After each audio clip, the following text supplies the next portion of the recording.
I don't expect most people to have heard the word misandry. Your spell checker won't recognise it.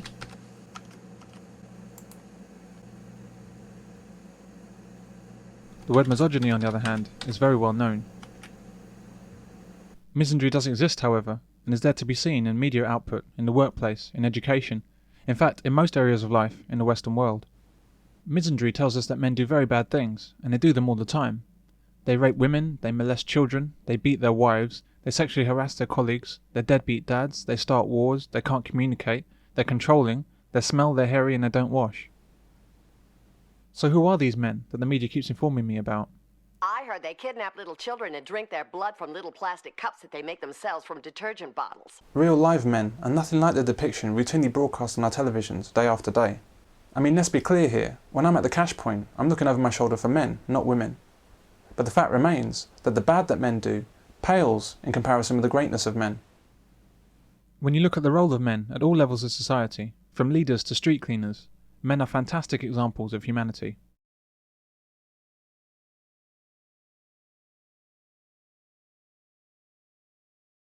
In my opinion, misandry exists as a direct product of feminism.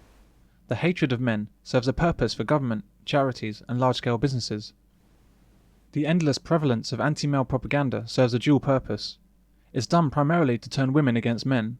But it's also about turning men against themselves and getting men to think the worst of themselves. It's about creating guilt. Feminism is responsible for poisoning our view of men to the extent that men have become what can only be described as a disposable sex. The attack on men is carried out at many levels of society and across many different issues. Specifically, men are targeted in the realms of domestic violence, child abuse, fatherlessness, equality, health, and education. The Stephen Lawrence inquiry described institutional racism in the police force. However, no inquiry has ever been undertaken into the institutional misandry throughout our society. If such a study was ever to be undertaken, the extent, the depth, and the ferocity of male hatred in our institutions would become clear. However, most men I've met are unaware of the true extent of misandry, the extent of hatred against men in Western society. It's enormous, and it's perpetrated against men from the time of their birth right up to death, which comes for men far earlier than it should. Misandry is such a normal and ordinary part of life that it's very difficult to actually know it's happening, until you try asking yourself a few questions. Why do 80 men kill themselves every week? Why are over 90% of the homeless men? Why do men die 6 years earlier than women? Why have you never seen a female refuse collector? Why is there a breast cancer awareness month in the UK? Why have you never seen a news headline about the rape of a man?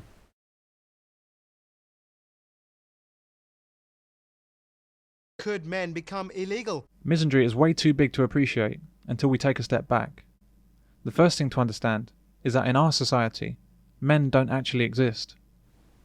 Men simply do not exist as a group, except where they do something bad. A man from Armagh has been given a life sentence. A man's been found guilty at the Old Bailey. The man charged with the brutal murder A of... man's been charged with murdering. The same man could be responsible for 2 double murders. 5 to 6 men would rape us for hours. All the suspects are male. The man convicted of killing the former. The man accused of raping and murdering. This tragedy is man-made. Police across the country are hunting this man. There are con men and gunmen, and there are manhunts. The gunmen were branded as terrorists. 1 gunman and 2 accomplices.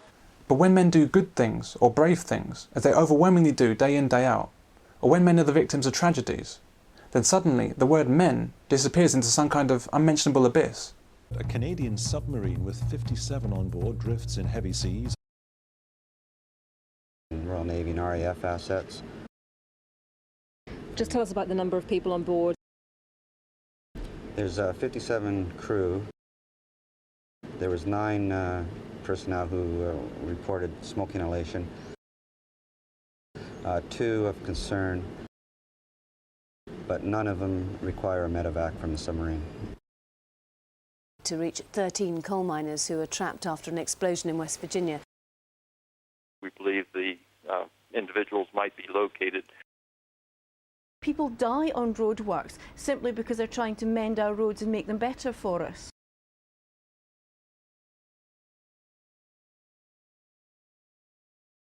people were desperate to feed themselves and their families. The workforce were ruthlessly exploited. 112 of them died. The lives of future passengers depend on the steady hands of these craftspeople and engineers. 2 firefighters have died after a blaze in East London. The pair were on the top floor of the building. 4 RAF crew are feared dead. None of the crew members have been found. 5 soldiers were killed. 4 bodies have been found near. Contact with the crew was lost. 5 members of the regiment were killed. 3 US soldiers died there today, but 9 others have been killed. The soldier was airlifted to Baghdad for treatment.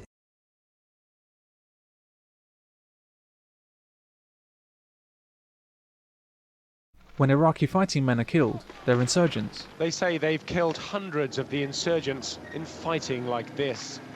When they kidnap a woman, they're men. Mrs. Hassan was kidnapped by armed men who stopped her car. The deaths of men are deliberately suppressed behind their job titles and gender-neutral labels. Men are reduced from human beings to human doings.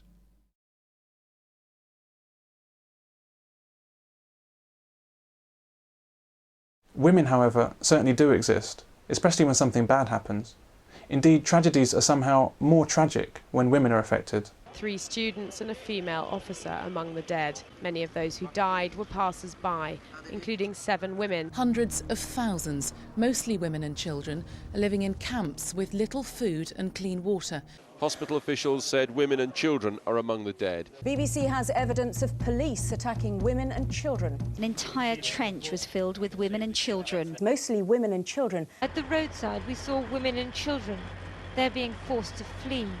While the women are forced to flee, the men are forced to die. But we hear nothing about that. It's just as accurate to lump men and children together. Why are the deaths of men rubbed out of the public's consciousness?